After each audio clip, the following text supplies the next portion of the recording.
반갑습니다. 다쿠TV의 다쿠스입니다. 오늘 제가 말씀드릴 주제 제목을 이렇게 정해봤습니다. 세입자에게 전화가 왔습니다. 부제목으로 임대차 3법 통과가 쏘아올린 작은 공 하나, 이렇게 한번 제가 정해봤는데요. 2019년도죠. 그러니까 2년 전에 제가 투자를 해서 바로 전세에 놓은 아파트가 있는데, 그게 이제 올해 이제 여름에 만료가 됩니다. 그래서 제 입장에서는 정말 천만다행이고 운이 좋게도 가격이 많이 올라갔습니다. 다행히도. 특히 작년에 2020년도 봄 지나가지고 가격이 매매가도 오르고 전세가 같이 올랐더라고요. 다행히도 현재까지도, 그때도 그랬지만 그때 당시 할 때부터도 너무 가격이 전폐가 된 거 아닌가 해서 다행히 들어갔었는데, 그때 당시에도 전세 물량이 별로 없었는데 작년도 그렇고 지금 현재도 그렇고 전세가 씨가 말랐다 그러죠. 나오면 계약이 바로바로 되는 이런 분위기. 다행히도 전세가 실수에도 잠깐 잘 받쳐주다 보니까 매매가가 다행히도 같이 올라갈 수 있었던 것이 아닌가. 최근 들어서 교통도 많이 발전되는 것 같고, 특히나 상권이 너무너무 좋은 곳이었기 때문에 투자하기 좋았다, 적합한 되었다고 들어갔습니다.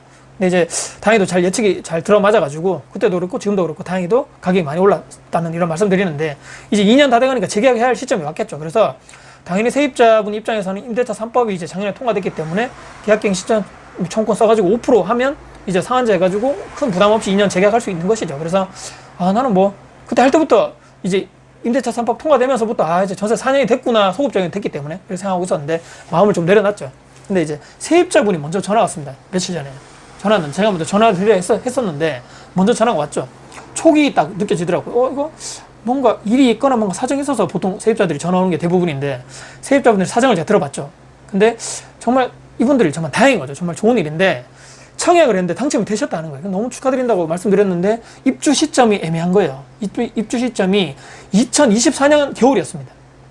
건설하고 뭐 그 정도 되죠. 보통 3년 정도 걸리니까. 근데 이제 계산해봤죠. 지금 2021년도 여름에 계약 만료된다 말씀드렸죠. 근데 이번에 종료가 되면 한 번 더 살 수 있잖아요. 그러면 2년 뒤, 그러니까 2023년 여름에 그때 계약이 끝나겠죠. 그러면 새 아파트 입주할 때까지 1년 반이라는 시간이 남았는 것입니다. 그래서 이분이 전화한 거죠. 그래서 이번에 계약갱신 청구를 사용을 해도 다음에는 전세 시세대로 계약을 해야 되는 게 당연한 거죠. 그래서 그러니까 당연히 이분은 뭐 돈이 지금 있는 돈 다 해가지고 뭐 저쪽에 새 아파트 들어가는 게 계약금 놓고 하다 보니까 돈이 없다 보니까 당연히 현재 시세대로 계약할 수 없는 거죠. 그래서 계약갱신 청구권을 쓰면서 이제 그러면 2년 뒤 2023년도 여름에 계약이 끝나겠죠. 그래서 그럼 그때 뭐 이사를 가시는다는 얘기인가 뭐 등등 해가지고 뭐 얘기를 해가지고 하려 했더니만 이분이 생각지도 못한 얘기를 하더라고. 무슨 얘기냐면 이번에 계약갱신 청구권을 쓰면서 2년 원래 계약이잖아요. 그때 2년을 사셨고 이미. 근데 그분들이 새 아파트 들어가는 시점 있죠. 2024년 겨울이잖아요. 그러니까 전세 지금까지 해가지고 3년 반이 남았는데 전세 계약을 2년이 아니고 3년 반을 해주면 어떻겠냐 이런 얘기하는, 자기들 사정 좀 봐달라는 얘기입니다. 근데 문제는 뭐냐면 계약갱신 청구권을 사용해가지고 전세금도 5%만 올리자. 이게 무슨 얘기죠? 2년 전에 사셨고 지금 3년 반을 똑같은 금액으로 그럼 5년 반을 산다는 얘기잖아요. 그 전에 2년 살았고 원래 2년 계약갱신 청구권을 써서 2년만 살고 그 뒤부터는 시세대로 계약해야 되는데 1년 반이라 더 남았잖아요. 근데 3년 반을 그냥 원래 거의 비슷한 가격대로 해달라. 전세 시세는 이미 많이 올랐거든요. 이게 너무 큰 과도한 요구가 아닌가 싶더라고요. 그래서 그건 아니잖아요. 지금 왜냐면 그때 2년 전 시세보다 지금 전세가 1억 가까이 올랐거든요.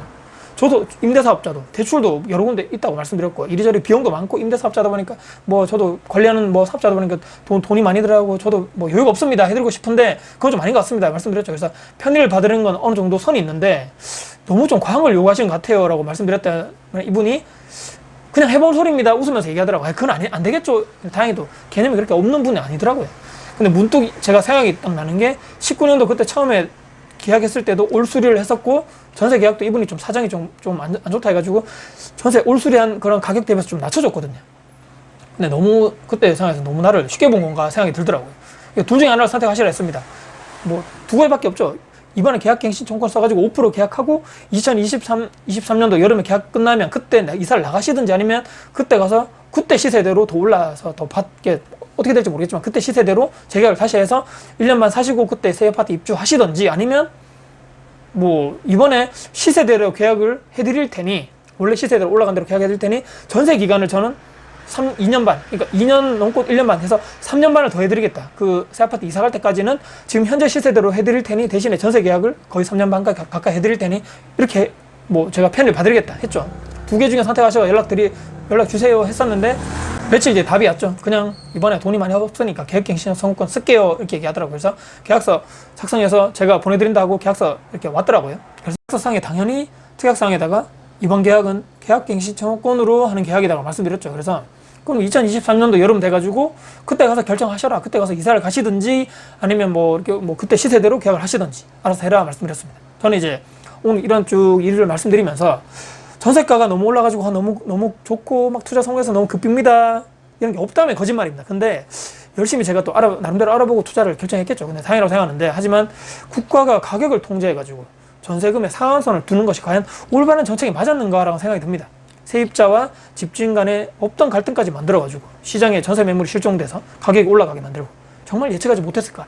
이 법이 통과되기 전에 누구도 시장 전문가들은 누구도 이 법이 통과되지 않을 거라고 생각했는데 통과가 돼버렸죠. 근데 아무도 책임져 주는 사람이 없다. 최근에 이제 모 정치인이 지금 부동산이 안정화되고 있기 때문에 기다려달라 이런 얘기 했거든요. 와, 2019년도에도 기다리라는 얘기 했었고 2020년도에도 기다리라 했고 올해 2021년도에도 그냥 기다리라고 하는 소리밖에 없다.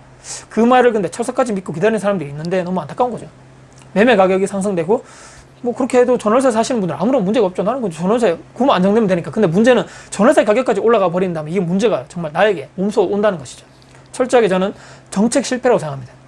정말 이 투기꾼이라는 가상의 그런 뭐 기괴한 계획물을 만들어 놓고 임대인 임차인 간의 갈등을 폭발시킨 과연 누구의 헛짓거리인가 싶습니다. 저는 안타까운 것이고요. 저는 뭐 무주택자분들에게 항상 말씀드리지만 기간은 없다. 내 집 마련에 대한 뭐 타이밍은 없다. 내가 여건이 되고 앞으로 계속적으로 대출 갚을 수 있는 이런 여력이 되면 구축이든 신축이 되거나 내 형평성에 맞게끔 내 집 마련하셔가지고 들어가시면 좋다고 말씀드립니다. 제가 오늘 말씀드릴 주제 임대차 3법이 딱 쏘아 올린 작은 공 하나 때문에 뭐 제가 산 아파트 그 단지에는 전세 매물도 실종되고 가격도 많이 올라가지고 정말 이렇게까지 올라갈 정도는 아닌데라고 싶을 정도로 많이 올랐다. 이렇게 과연 이게 누가 피해보는 이런 정책이 맞는 것이 누구 때문인가? 누가 과연 책임을 져야 될 것인가? 이런 생각해보면서 같이 한번 생각해보자 말씀드리면서 영상을 마무리할 겁니다. 혹시라도 오늘 영상 여러분께 도움 되셨다면요. 구독, 좋아요, 알람 설정으로 댓글 주시고요. 영상이 주변 분들께 공유될 가치가 있다 생각하신다면 널리 공유 부탁드리겠습니다. 다음에 도전 영상 가지고 찾아뵙겠습니다. 지금까지 다쿠TV의 다쿠였습니다. 감사합니다.